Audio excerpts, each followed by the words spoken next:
the top and make sure you get it all around from the outsides.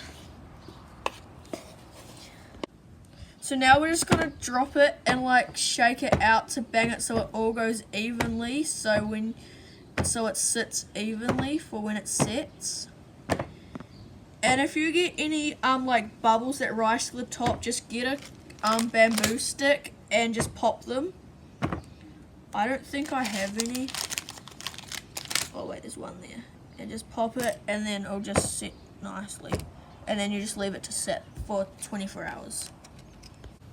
So it has been 24 hours and our mold is now dry. So how to get it out of the mold is we're just going to loosen it around the edges.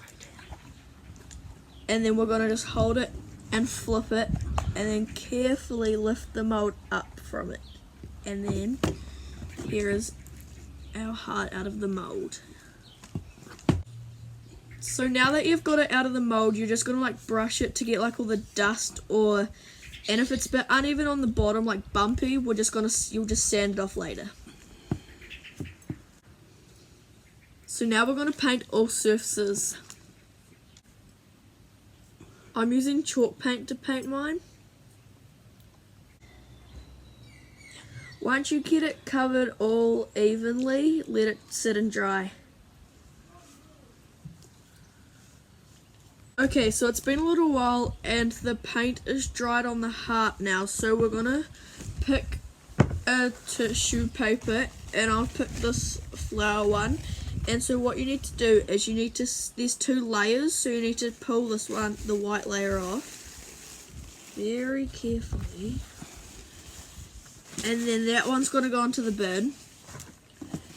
And then you're gonna choose which flower you want on your image, and I'm going to do this one and cut it out.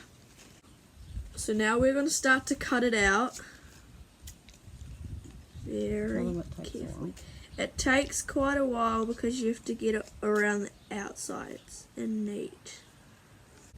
So here's the photo that I cut out to put on my heart. So we're going to save that until we do that. So now we're going to get our Mod Podge and we're going to put it all over the whole heart because it'll stick your image and it'll put a shine onto it.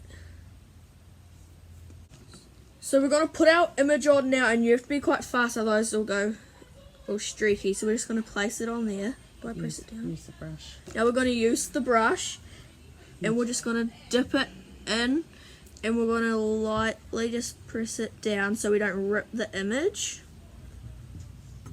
Just very carefully to stick it down. All over it.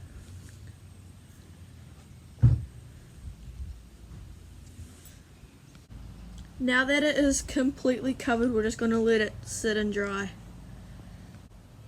And here's the end result with the flower on it.